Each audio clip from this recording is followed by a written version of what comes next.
So, good morning, good afternoon, good evening, good night, whenever you listen to this. This is Matthew Bailey alongside my critique and partner in crime, Ricardo Medina. Hello, hello, hello.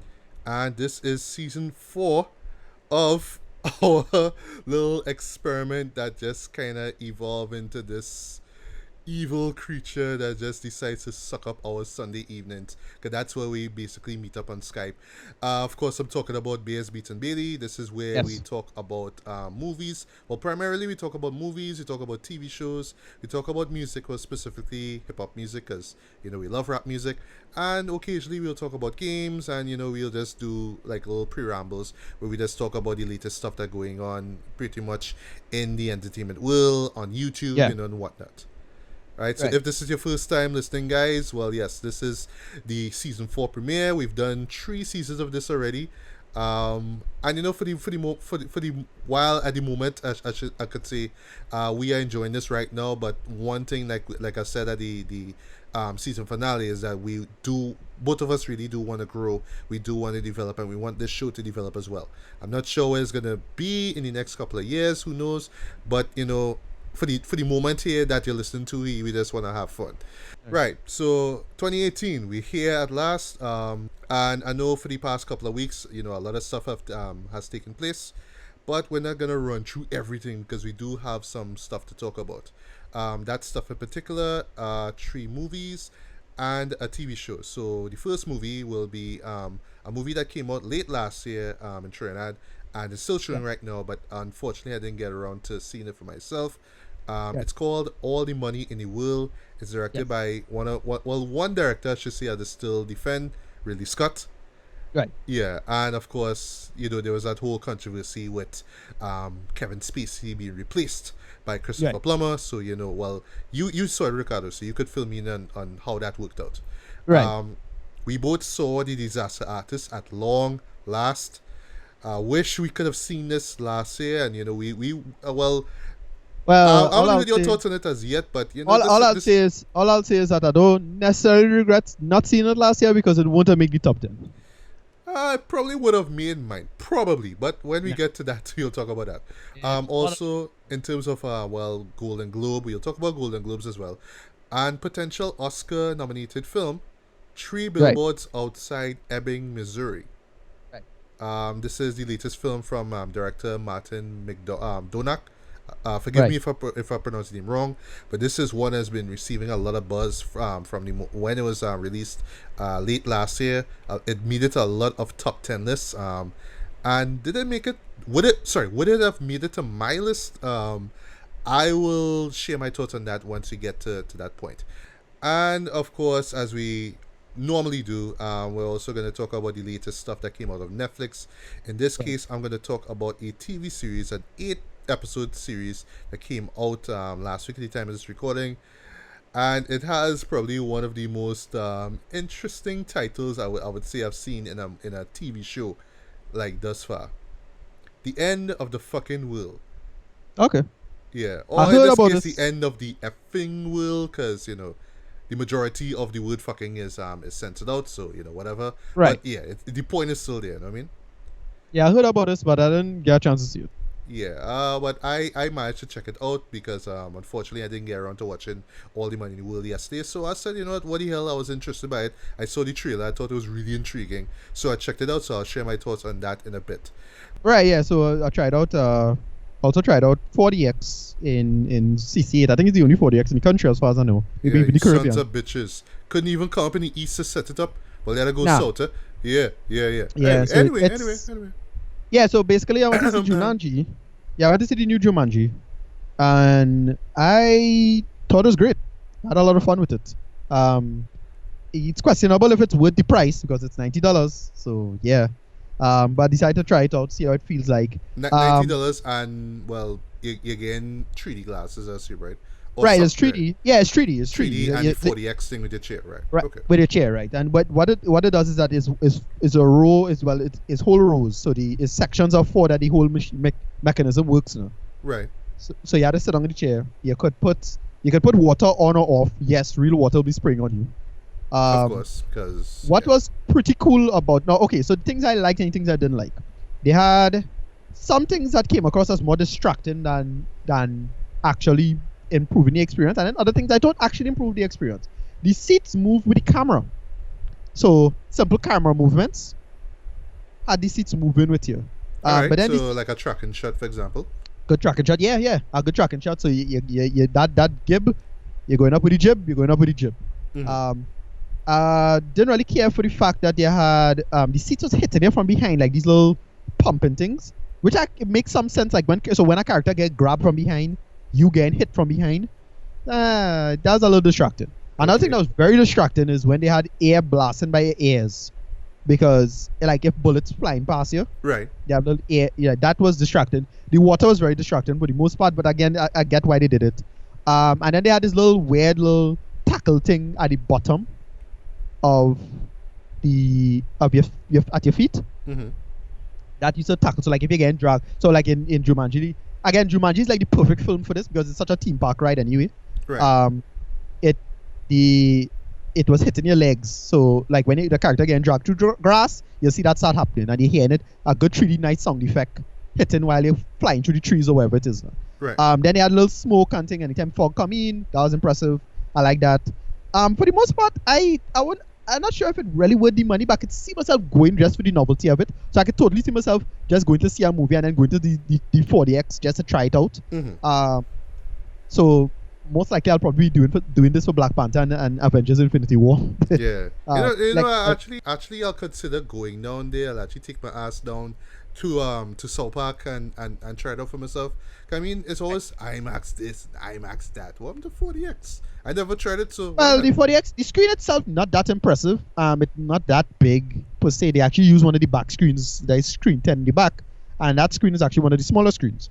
But the screen, the problem with it was actually a smart move on their part, because it was a screen that wasn't really getting any good screenings anyway. Right. It was just a relatively obscure movie. I think I only went to that screen once to watch something, and that was like a real small movie. I think that was the Blake Lively shark movie. That one, the Shallows thing it was here. In Shallows, right. That was it. Everything else was, nobody's going to see anything there. So I could see why they would have repurposed it. Yeah, and it's really popular. That's smart though. Yeah, it is. Yeah, it's a smart call on their part, and it sold out. It's really, really popular. Yeah. Like really, really popular. So it's like you have to think ahead of time now if you want to get your ticket. So what about the audience reaction? Like people giggling and going. That was cracking me up every time, because everybody was shouting and yelling and screaming, and so people was having fun. Given that it was Jumanji was the nature of the story, lent into the experience. But I can see this being really distracting for other films. Like Black Panther going to be really distracting. I can imagine that. Yeah. For what else? Avengers will probably be really distracting. Like I can't see they'll have to design. I could see movies being designed in and around this experience anyway. Yeah, I know one show in particular, but unfortunately we didn't get down here in Trinidad. Hardcore Henry. That that would have been real hard. Yeah. Yes. I wanted to experience that. That would have been amazing in that shit. Yeah. I would have loved to see that. But as for the film itself, Jumanji, given the nature of the experience, actually give it a full price. Like give it it's worth the 40x. Yeah. Because it's Jumanji. But if it was me, as a normal film experience, I don't know, just CC it. I thought it was like a fun, enjoyable movie. It was pretty harmless, fun. Right? It was pretty fun, pretty harmless. But yeah, it was flat, and a lot of it didn't really make sense or worked. But I had fun with it. It was fun. It was like, The Rock was good. It was funny. Jack Black was pretty good in his role. I think actually, you kind of forget why you like Jack Black in the first place. Like the only reason Jack Black, a lot of people didn't like Jack Black for a long time, is because he was so overexposed at one point. Yes. That was it. But Jack Black is still a great guy. And you forget why. He's pretty good in this. He's pretty goddamn good in this, actually. Right. The story itself was fine. It's fine. Okay. Again, CC it. Nothing brilliant. Just fine. Go see it. All right. Well, if and when I get a chance, I'll give it a look. If you could play, I just let a rush to see it, though, Right, but it is quite popular. It has been sold out. Tickets have been selling out. When I went to see it, I thought I regretted the sale. When I got to see it, I had to go full front seat. But because the screen not that big, the front seat is actually the best choice. So if you're gonna make the call, go first or second row. Right. Right. I don't want to go back row. I get the feeling that back row might kind of suck because the screen is so relatively small. I was watching the movie perfectly fine, and I thought front row was actually lent to the experience the best. Mm-hmm. But I was on the side. I wasn't two things. I should have go front row center or second row center, and I think that's like the ideal thing for the experience, given that you're floating about and bouncing about all the time. you could turn on and off the water. That's the one thing that I thought was hilarious. Right? So the person sitting next to me, she turned off the water, and I turned on my water, but she still get wet. It's like, oh, tough, whatever. All right, cool, no problem. Yeah. So just want to run through the Golden Globes, who won and what this says basically in terms of the Academy Awards, which would be it's not the end of February, it's early March, I think it is, if I'm not mistaken. I'm not too sure, I can't remember. What, Oscars? Yeah, the Oscars. Yeah, I think it's late February. Right. Yeah, so a lot of surprises here basically. So best motion picture drama, just gonna run through just the major ones, of course. So best motion picture drama was Three Billboards, which I'll be talking about, props to that. Best motion picture musical or comedy went to Lady Bird. This is one that I am gonna check out as well, and you can look forward to a review of that sometime this month. Best performance by an actress in a motion picture drama, Frances McDormand for Three Billboards, great. Right. Best performance by an actor in a motion picture, Gary Oldman for Darkest Hour. This is also one that I'm excited to see because I'm a huge fan of Gary Oldman. I always call him like the chameleon when it comes to his acting and his performances. Best performance by an actress went to, I always get that name wrong. Alright,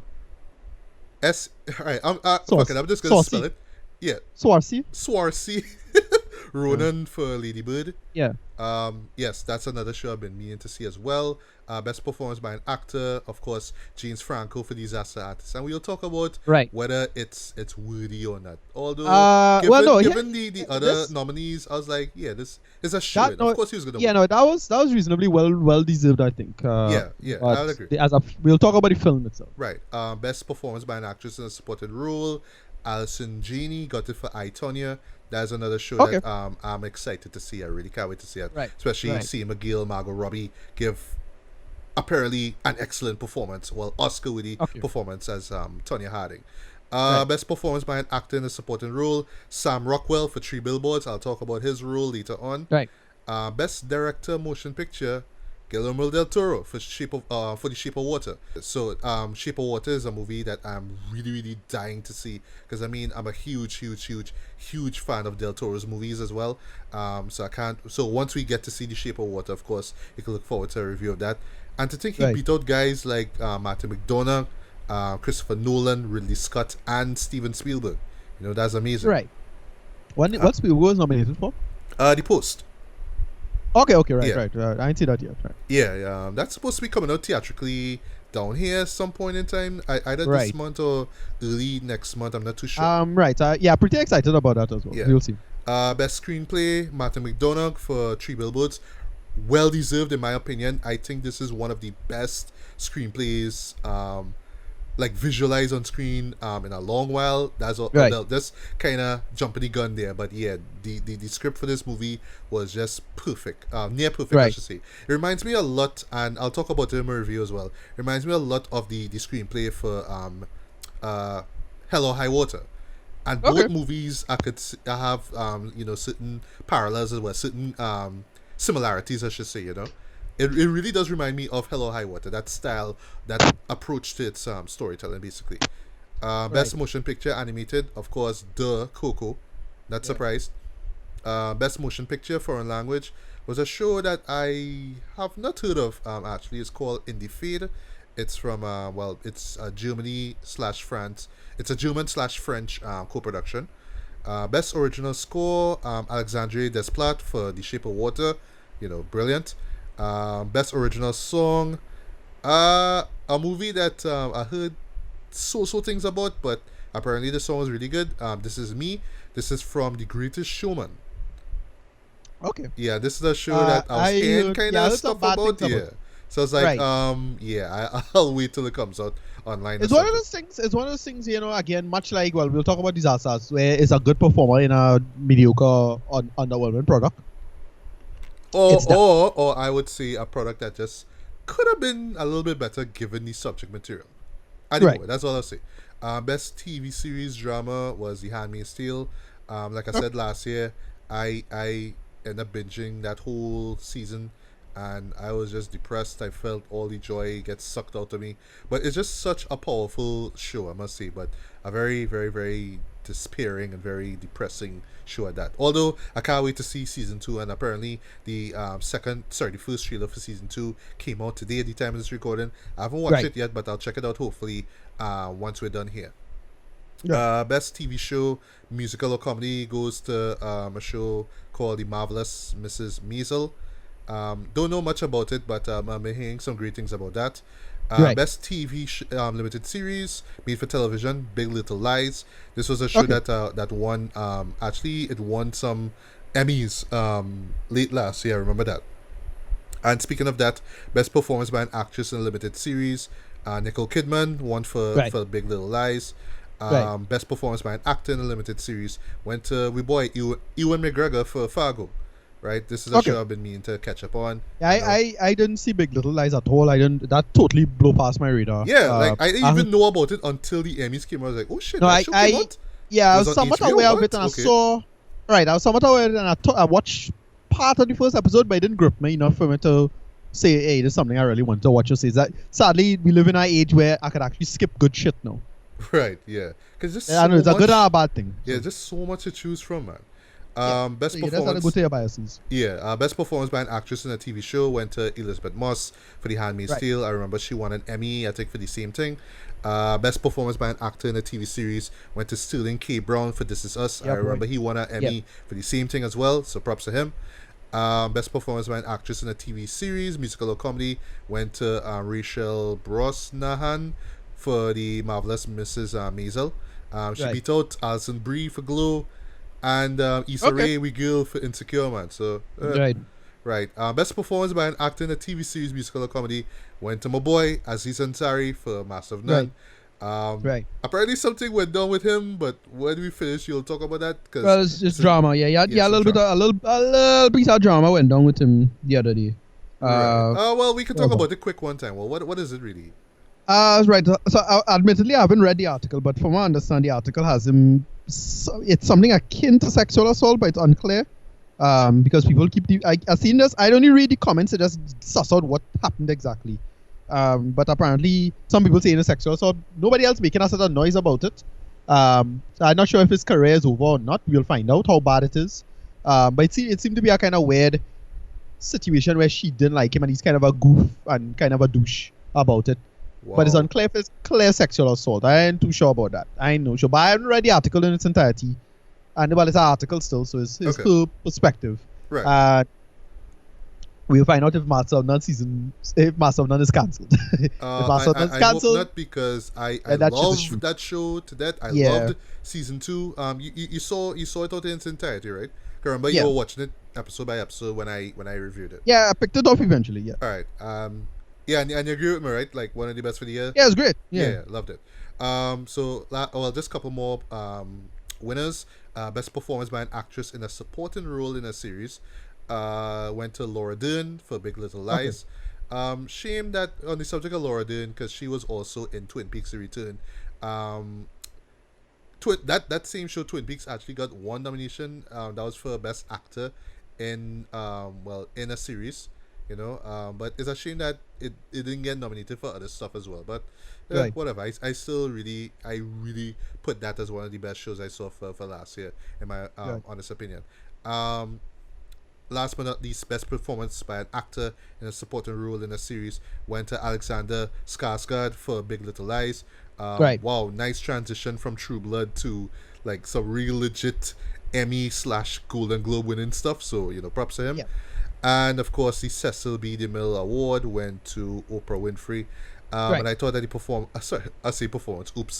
the speech that she gave was actually really powerful, really memorable in my opinion, really inspirational as well. I love the moment where she talked about where she remember when she was young and she saw that moment when Sidney Poitier went up and won the first, was the first African American to win an award for Best Actor. That was for Lilies of the Field. I think it was back in '65 or '66. I think it was. But just her being a little girl and seeing that and how that changed her life, and that was just the beginning of this great speech. It was kind of funny afterwards though, where people were kind of assuming that one day she might run for president or something like that.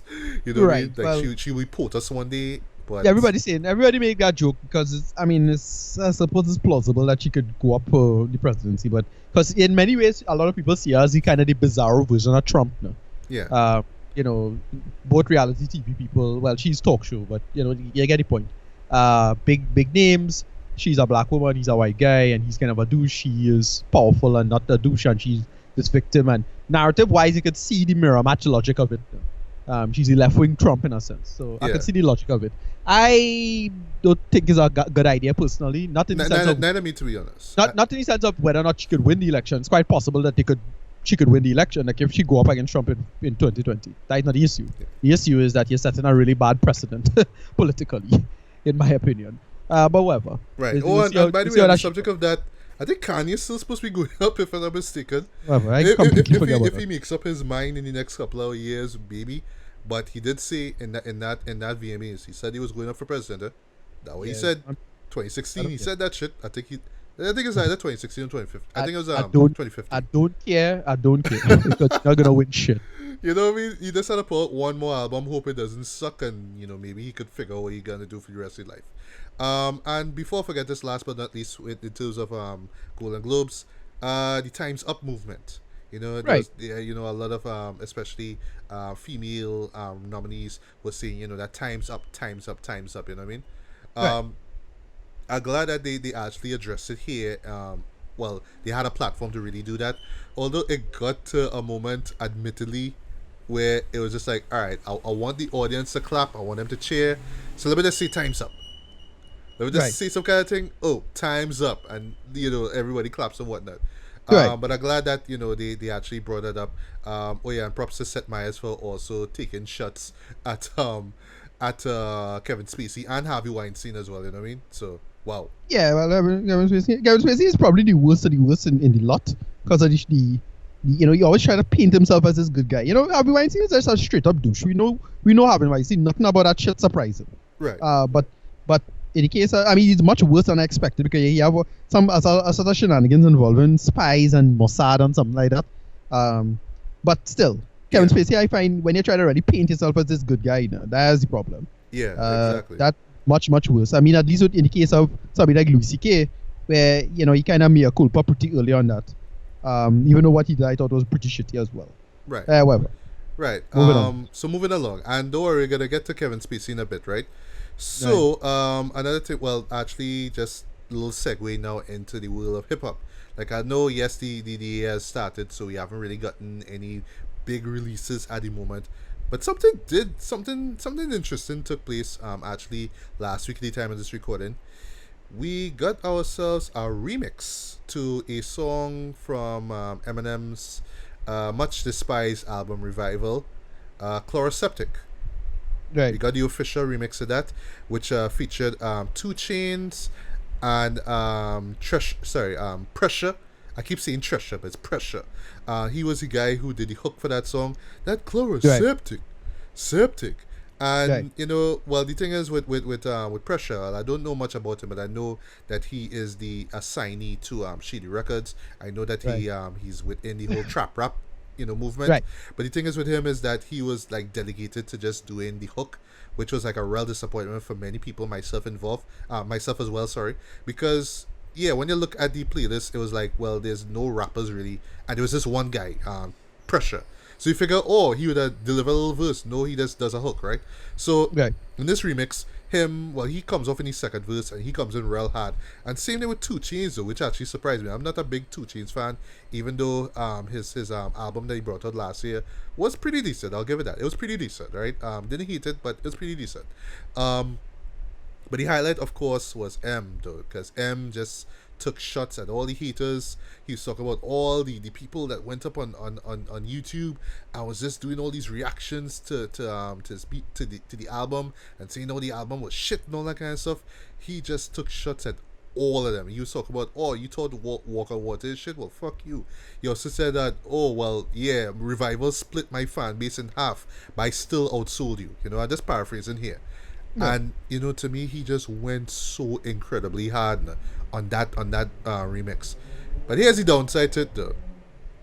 Eminem fans, myself included, were saying to ourselves, yeah, you come hard with this remix, fine. Why you couldn't come hard? Why didn't come hard on the album? You know what I mean?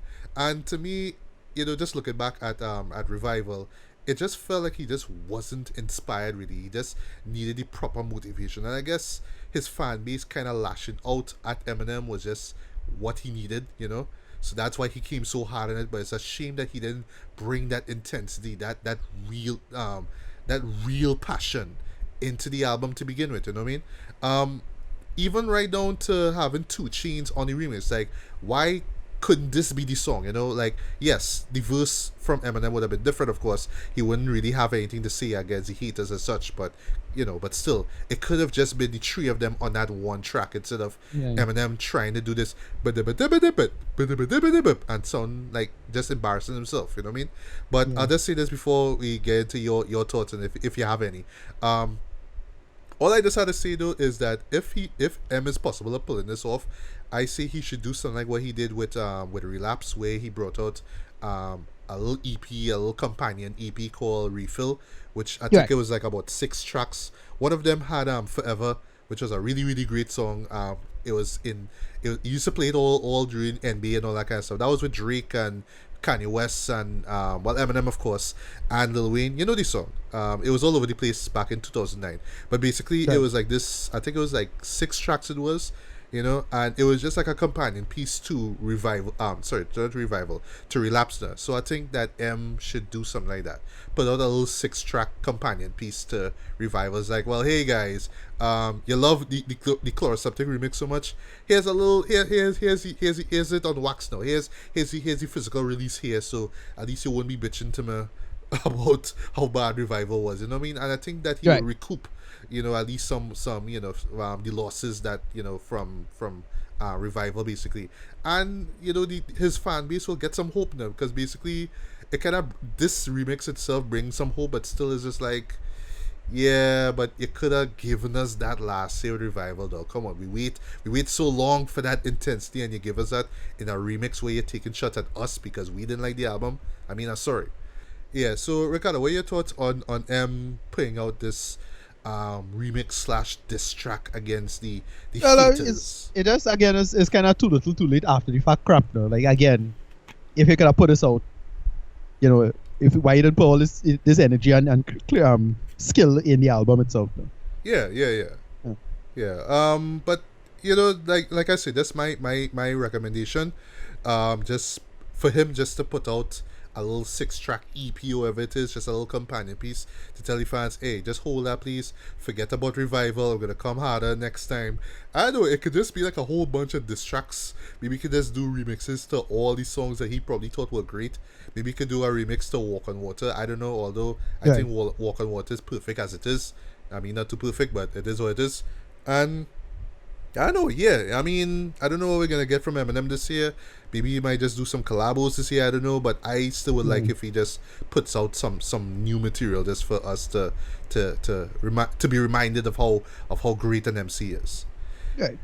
Anyway, so now we're actually going to get into movies for a bit. So you saw All the Money in the World, so feel free to let me know how that went down. Right, so All the Money in the World was basically directed by Ridley Scott. Who by the way, admittedly took a L with that Alien Covenant movie. Right, that's a movie should I make more worthless, but I completely forget that it existed. I mean, and the thing is, I defended it because it was Ridley Scott one, and because it kind of tied into Prometheus nicely. But just that second act to third act was just, it just fell apart so quickly. To me that was so forgettable. I like, at least with Prometheus I had the hype to care, Yeah. But that was so forgettable. I really forget that exists. Like seriously. Right. But yeah, but continue. Yeah. Right. So basically, it's all you want in the world is it's starring Michelle Williams. Uh-huh. Marky Mark. Marky Mark, bullshitter Yes. Mark Wahlberg, and What? All of a sudden he's a bullshitter. and Christopher Plummer. Wait, all of a sudden he's a bullshitter now. Yeah, I hate this guy. He's find himself in movies that he don't deserve to be in. Like what? Like he don't Daddy's need to home. be there. Daddy's home Huh? too. Well, I don't care about that bullshit, but stuff that could have been better, and he bring it down. And this is an example of that. So since they fire Kevin Spacey, they should have fired he one time. Wow. Easily the weakest thing. Easily the Really? weakest thing in this movie, in my opinion. I don't know. Like when I saw his name in the credits, I just thought they just kind of shoehorn him in. It's like, all right, well, we need some more A-list actors in this, so let's push him. He has a big role in it, but I thought he was pretty weak in it. He actually really pulled down the film. Oh. Michelle Williams was great. Of Plummer was course, great. yeah. I mean, Yeah. she's always great. But yeah, but what is this? What is this film about? It's about a very famous man by the name of J. Paul Getty. Right. Well, at the time he was one of the richest people in the world, and basically he's more or less the inventor of what we know today as the super tanker. He basically solved I won't say himself, but he was involved in solving a big problem, which is basically getting all our oil out of Saudi Arabia. All right. He had to figure out a way to ship that much oil that fast.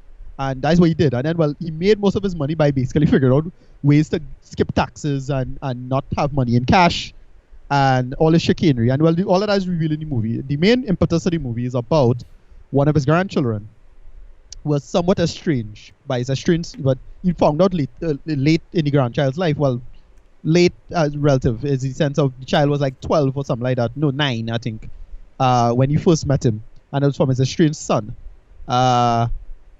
Then, because of that, he got into back and forth with the son, and then he discovered them coming together because they needed money, and he got into their life, and he loved the grandson. Right. Grandson got kidnapped by these Spanish, well, I won't say terrorists, but they like Spanish, like outsider types who just needed a bunch of money. But they were like close to terrorist communist types now. Okay. Then it got wrapped up in the Spanish mob. And that's basically the story. Story is this rich boy, they asked for a certain money, and he basically J. Paul Getty just basically said, well, fuck all you no.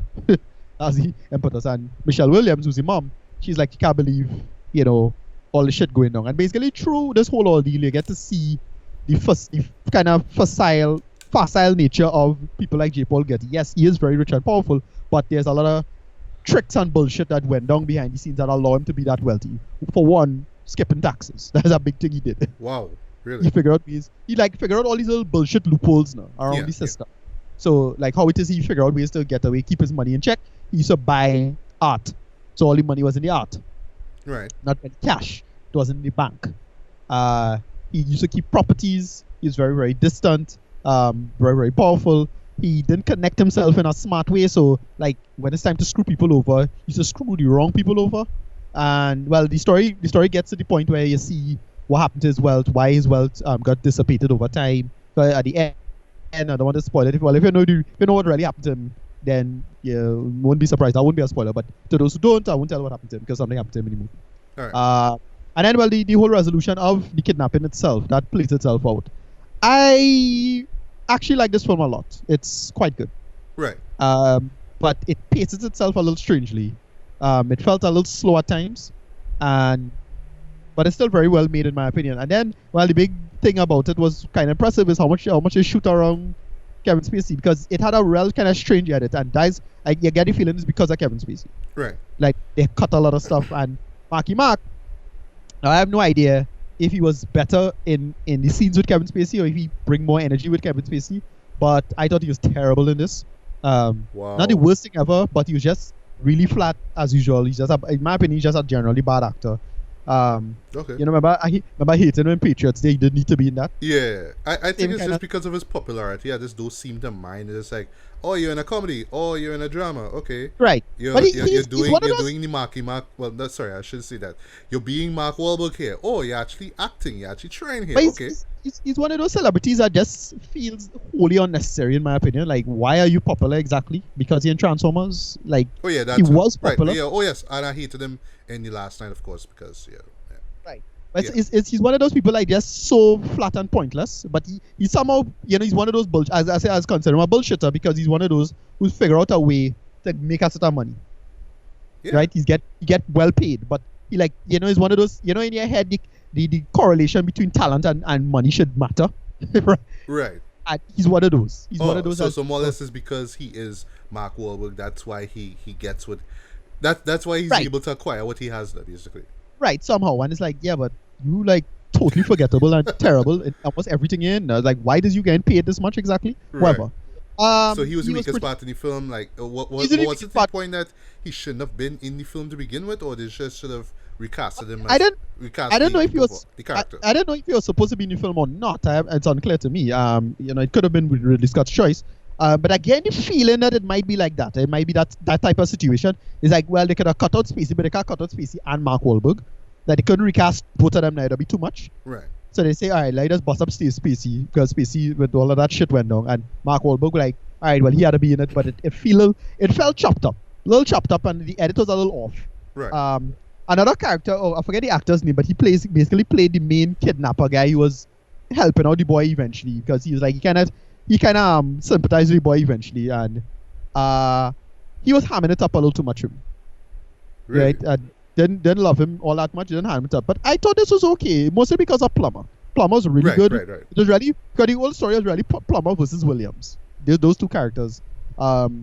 Getty, you really get a sense of a larger life, but really aloof figure, and he's aloof in some really insidious ways. Because he's keep trying to say that he's normal and whatever, and try to be personable, but when push comes to shove, he's like a really distant, shitty person. Because he have to be. Right. And how is his performance, by the way? Yeah, he's pretty good. I thought Plummer's quite good. If he get nominated for anything, I wouldn't be surprised. He's actually quite good in this, I thought.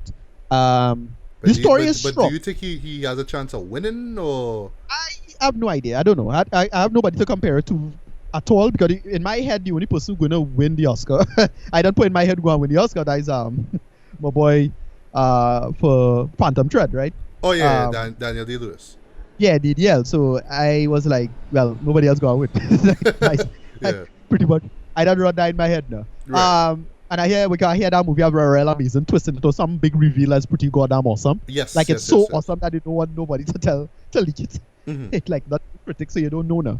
And anyway, but Plummer's solid. I thought he's pretty solid. The story is solid. It's a great story, and Getty is a cool guy, like in that sense. Because he back in the 50s and the 60s especially, had a lot of those big wealthy magnates that was huge. Getty was one. Aristotle Onassis was another. It had these types in mid 20th century that take over, and they were big in the days. But they weren't like it's those type of people that's not attractive in any other way than just being rich. Right. It's the Mr. Burns archetype now. Yeah. And but the story worked for the most part. I thought it was pretty. It actually quite intense. A lot of it worked in terms of there's one scene involving someone's body part being sliced off. It's pretty goddamn awesome and gruesome at the same time. Wow. Michelle Williams was very good in this as well. I thought she played a good role because her accent was pretty cool. Like I thought it would be annoying, but when it flowed into what the character was and where she from and whatnot, it felt natural and pretty good. She could get a little something too. I won't be surprised she get nominated for something. Right. But she did get nominated for what was it, Manchester by the Sea? Right. Yeah, exactly. I thought she was great at that. Yeah, no, she as an actress has been knocking a long, long time, and out of the Dawson Street crowd, she's the one who was the most impressive acting wise anyway. Yeah. And I thought she should have gotten something from since the days of Brokeback Mountain. So, this was all right. This was fine. Right. What else to talk about? What about Ridley Scott himself? What about his directing? How was that? No, yeah, it was pretty standard. It's not a big return to form like what The Martian was. Mm. Like I absolutely love The Martian, but yeah, me too. I really enjoyed it. Yeah, this didn't really. It wasn't like I wasn't thinking of the director as this big style way Ridley Scott bring the A game or anything like that. It just feel like solid directing from Ridley Scott. It felt a little dated, I'll admit. It felt like something that could have come out 10 years ago. Right. The script felt a little dated as well. It felt a little like, they dust it off and then shoot it straight now. Right. And didn't really update it in any interesting stylistic ways. But again, given the nature of the story, you didn't need to do that. So whatever. Overall, the solid world building, it looked good. It shot well. it's not to really talk about in terms of the actual story itself because I'll just be selling out the story. The boy get the rescue. Big spoiler. He didn't Wow. die. Wow. Yeah. But they told us a solid tale involving you get to, what I like about it, you really get the sense of how money is done. And again, all the money in the world, it's all about finance and the nature of money in our world. And you get, again, with Getty, you get to expose the character nature and the character aspect of these wealthy douchebags. Because he's a douchebag. Let's be clear about this. The movie doesn't really make any, doesn't try to put him in any good light or anything like that. He is a douche. Nice. But not an outright villain. He is somewhat sympathetic, but it worked. But the relationship between him and Williams, especially at the end, it's a slight reveal of why he's doing what he's doing. Why Getty made the decisions he made involving the kidnapping and the money and how this had to play out. And that character aspect, I thought they could have played up a little more with Williams, with him. But for what they did, I thought it was fine, and I actually was really happy with this product. Overall, I give it a high movie tone. Okay, nice. Yeah, this was solid business for me. I actually really enjoyed it. It wasn't flat. It felt, I'll admit, it is slow at times, especially the first piece of the second act. It felt a little slow. Mm-hmm. I'll admit, because I actually caught myself checking my watch. And that's a bad sign. Yes, definitely. And I was thinking, wait, this movie real long or something? And it's like, no, it actually normal length, not that long. But yeah, overall, I enjoyed it when the third act started and it started pacing itself. It paced itself quite well, and I thought it was pretty good overall. Nothing brilliant, nothing masterpiece-ish, but that's pretty good. All right. Well, for me, I do see this showing up as an Oscar nominee. I think maybe as best director, but I'm more looking at Christopher Plummer in particular. I know he's gonna get a nomination for that. Michelle Williams as well. I know. I have a feeling she'll get nominated for that too. That's the thing. That whole thing. That's gonna be a big fuck you to Kevin Spacey. Of course, yeah. That's why I keep thinking that. So it's like thank you to the Academy, thank you to Ridley Scott, and who is that guy again? That guy from House of Cards. What was his name? I can't remember, but yeah, right. Yeah, so that's pretty much it. Overall, yeah, as I say, go watch it. I recommend it. Solid filmmaking. Cool. Yeah. Right, so now we're gonna take a little detour from movies for a bit. We're gonna jump into television.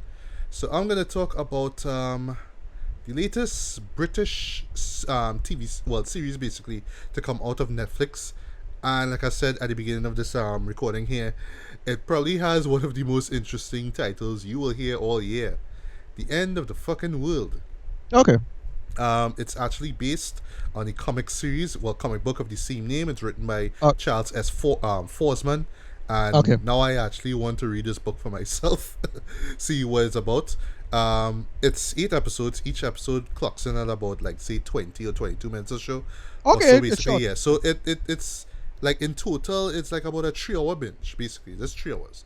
But there's so much going on in it that, I'm not going to say that the 3 hours feel way longer, but there's so much that goes on within those 8 episodes that just basically, it's not just going to just fly past you just like that, Right. Like that.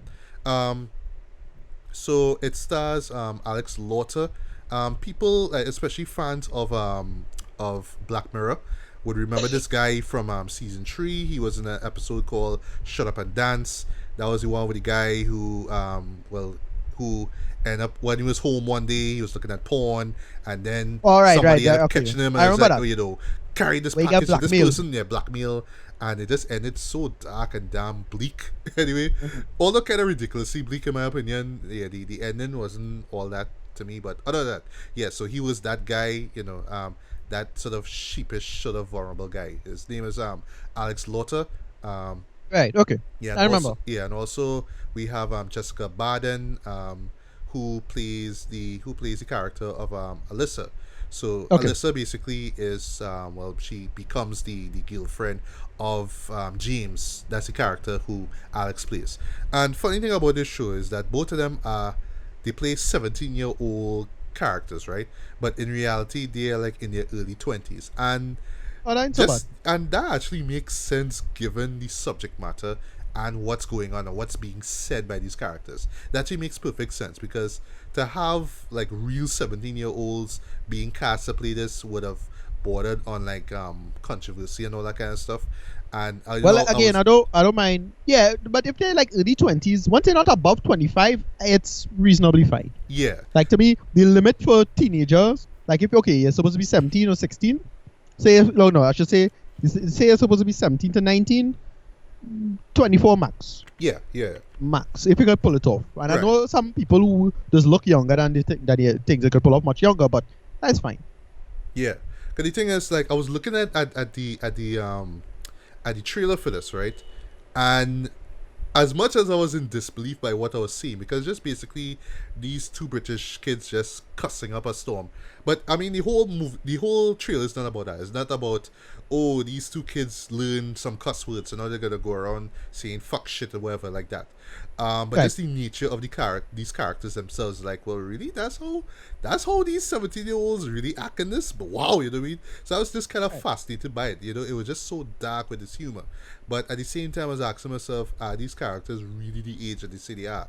Because Right. they do, well, at least the performers do get away with saying, with cursing a lot and doing a lot of, I don't want to say objectionable stuff, but, really iffy kind of stuff. But it's never to the point of being gratuitous as well. So, props to the director for making sure that he didn't step over the edge with the show. But anyway, so we have the characters of James and Alyssa. They both attend this particular high school in England. Both of them are these really like narcissistic characters. They're sociopathic, I should say. And one thing I like about this show here is that they do like a Goodfellas technique, where you have the two lead characters and you hear their voiceover narration. So basically, what they're thinking about at the time, you hear them as voiceover narrations, right? So James basically, like, his modus operandi for the moment you meet him is that he just loves to kill things. He likes to kill little animals and stuff like that. But Okay. he's never really killed someone like a human before. And he's just kind of looking around. Well, not like a serial killer, but just thinking of the idea of one day killing somebody. Right. And Alyssa Liz basically walks up to him, and she basically is just this rebellious young woman. Deep down inside, she's just looking for somebody who could understand her, who could give a shit about her, because primarily she just doesn't care about her mother anymore, and that's basically because her father left, and her father has an integral role to play in the series itself. That's Right. all I'll say. But the stepfather who's there now is this Indian guy. She doesn't really care about him either. So so basically James and Alyssa meet this one time. You see a little piece of it in the trailer. They kind of like, and they're just real cold and bland with the way how they talk with each other. It's just like, hey, you want to be boyfriend girlfriend? It's like, yeah, whatever. So James kind of go along with it because A, he doesn't have any friends, and B, he just figured he'd try his hand at actually killing somebody with Alyssa. And from Alyssa's perspective, it's like, well, once again, like I said, nobody cares about her, but hey, there's this person who kind of is like me. He kind of looks attractive. He kind of doesn't give a shit like me. So let's just see how this plays out. So Right. not to spoil anything here, they eventually decide to leave their respective parents' homes, and they just go on this I don't, technically it's a road trip, but they just leave the home. James ends up stealing his dad's car and just drive off, just basically just getting themselves involved in one misadventure to another, which Right. oftentimes border on just like dark and life threatening to, oh, that was kind of funny, in a dark kind of way as well. And the way how the story kind of leads up to the very end, which I'm not going to spoil as well, it just kind of, it plays out it's like a logical conclusion. Like, if you're familiar with shows like, say, Bonnie and Clyde, True Romance, Right. those lovers on the run kind of thing, so it does play off like that. So if you're familiar with those films, you could kind of guess where this story ends. And Right. it ends at a cliffhanger, so I don't know if we're gonna get a second season of this. I would like to personally, but the way how it ends, I guess it could kind of end the way it does, if that's the point. But overall, if there's a season two, I can't wait to see, just because of the way how it ends here. But Right. just to jump into the acting, I thought that the performances from Alex and Jessica were great. It took a while for me to grow into it because it's like, once again, this is a British show, so it's getting used to the British acting and the British accents as well. Like Jessica, for example, has this really Cockney sort of uh accent. So it's like, well, fuck off, man. Like, fuck you. You Right. know, the way how she talks. And at times, Well, like, they're the doing, first time yeah, she talks, exactly. it was They're kind doing of annoying a bit, but it grew on me actually. right. They're doing this kind of the skins thing now. Yeah, You know. exactly. Yeah. Right. Also too, I felt that I thought that this whole gimmick of okay, we have these kids going around cussing, just getting into dumb shit, getting involved into trouble, like dangerous situations. I thought that was actually gonna wear out really Right. quickly. But what I like though, because of the smart writing and because of how well paced it was, and because of the bravery of the show to go into really dark corners, you know, just really dark areas, right? But of course, not going too far to the point that it comes off as exploitative, you know. So Okay. I'm glad that it went far, but not too far enough that you think of it as just exploitative or some kind of shock value, some kind of thing, you know. But just because of how convincing these characters were, even when they weren't swearing and stuff like that, I thought really helped make the series work for me. Because both Alex and Jessica, I thought that they gave great performances as well. I mean, it's not perfect. I mean, just given the nature of the characters, because they're supposed to be like socially awkward, they're sociopathic as well. So it's like, well, Right. you know, they don't care about society. It's always like F this and F that, but at the same time, you can tell that deep down inside there's something missing, and it's just maybe they just need a friend or they just need some significant other. Just you could tell that they're hurting or they just need something or someone, and it just makes their characters so much more endearing, so much more likable in a sense. Because that's the next thing too. Like I thought that I just be hating these characters now. It reminded me a lot like Robert Pattinson with that film that we saw last year. We really enjoyed Good Time, where you watch this character and you see him do this dumb shit and you kind Yes. of you hate it on him, but you're still looking at this character because you kind of pity him, and I see that also with these characters here. And another thing that goes with the pity as well is because they're so young. You know what I mean? They feel like they do come off as just being so young to understand the broader scope of the world and how life is. So it's just them learning life the hard way basically.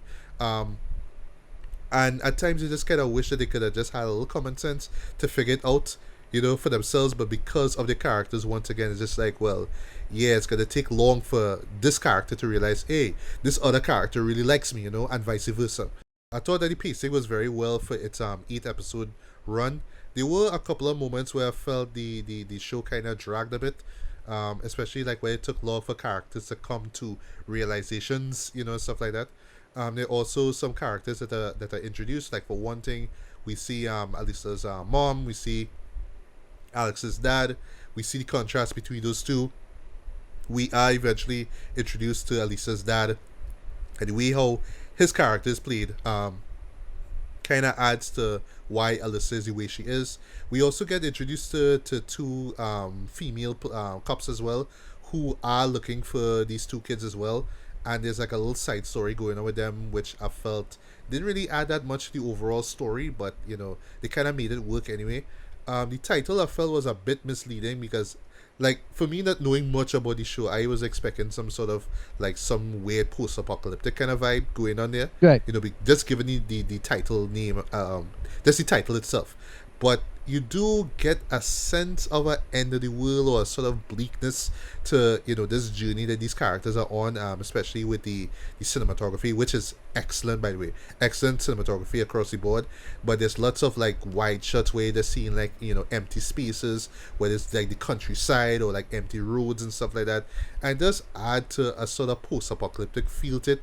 Almost like these characters are just thrust into the apocalypse, and now they have to survive, if you will. But it's just basically about them just not wanting to return to their boring home. It's just they want to go and see what the world has, but it's just much worse than where they left off, basically.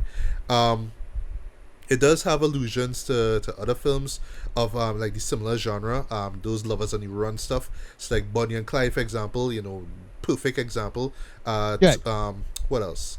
It even draws inspiration from films from just about America as well. Because one thing about this show, which kind of threw me off guard, and this actually might turn off some people, is the heavy use of American music in this. There's lots Okay. of like 50s and 60s, you know, love songs as well, and I like how they, you know, kind of counterbalance the dark tone of this show itself. It's like you hear it's something similar like what David Lynch does, you know, where he would use like Right. this real poppy 50s love song, but you'll see something dark and violent going on, so it really adds a lot. Um, but it's almost to the point that there are scenes which and because of how the story is, you know, it almost feels like a pastiche of American movies as well, like American cinema, you know, that whole lovers on the run kind of thing, that whole idea of like say with like Easy Rider, you know, you're looking for the American dream but you can't find it. So you know all those illusions, it at times it almost feels like if like shit they just could have just gone to America and just shoot this damn series and done, instead of basing everything in England and trying to make it feel like it is an American show, you know. And it's also the point that, you know, I kind of sense that maybe they might remake this sometime, or maybe they might do, who knows, a Black Mirror kind of thing where they have Right. certain scenes or certain episodes in America, you know.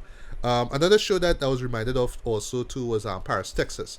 This guy who passed away last year, who played the guy who was just basically walking. Harry Dean Yeah, Stanton. Harry Dean Stanton, right? His character. Yeah. James's character kind of reminds me of him in a bit, where it's like he can't just stay in one place, or he just wants to be by himself even when he's with Alyssa. You know, it's always like he just wants to move on and just do other stuff. I thought that, you know, Alex and Jessica do have some great chemistry together. It's not just based off of them cussing each other out or just them hating the world or hating humanity, but because you do get a sense of them hurting inside, just something missing in their lives. You know, Right. just when they come together, it does feel genuine. You know, it's like this real nihilistic romance, but somehow because of the characters, because the performances, it works. Um, and also, last but not least, in terms of movies that this show references, the 400 Blows, you know, which Okay. was, you know, for the French Okay. New Wave, it was about this kid trying to grow up, you know, this coming of age story basically with this little boy. That's an Um, interesting comparison. yeah, and why I say that, dude, because there's one scene, if you remember the very end of the 400 Blows, Right. The there's like a beach. little reference to it. I'm not gonna say where it happens, but when you Right. see it, if you look closely, you'll be like, oh shit, yeah, that's from 400 Blows though. But the way how they Okay. use it was really smart as well. I did not see that one coming, and I thought that was great as well. And you know, it does deal with the whole growing up, you know, teen angst, that kind of thing. Right. Um, so yeah, at the end of the day, while I was not completely blown away by it, like I wouldn't say this was so edgy and so mind blowing and stuff like that. This was still this was still a great view for me. Um, it's not as funny as all that. It's more like dark comedy than anything else. But I thought that the dark humor works for the most part. The performances took a while for me to get into, and I thought that it was just going to be gimmicky. Like every episode was just going to be how much times James and Alyssa is going to say fuck, you know what I mean? But it's more than that. It's way deeper than that, and I love how, you know, how the show itself actually got deeper and more emotional in terms of that. It wasn't just this one trick pony about these two British kids who love to cuss and love to be, you know, anti-establishment. It's much more than that. Right. The American aesthetic I felt works, but it does feel at times where it's almost like you're trying to be too American. Like this whole pastiche of the, you know, similar films within that genre of like Lovers on the Run, but it Right. does add a unique twist to it, basically a unique take on it. So I can't really fault the show on that. But overall, though, I would say this is still a solid watch. I would give this a decent 3.5 out of 5 stars. It is worth checking out. If you're the type of person who's get kind of like picky, or will get turned off the second you hear young adults swear, then this is not the show for you. If you like your characters to be like wholesome and not like saying fuck the world or anything like that, then you will despise the show. But you know, if you're just willing to just let all that slide, if you're just willing to go deeper and really get into these characters, because this is one thing that I really praise the show for, is the character development here.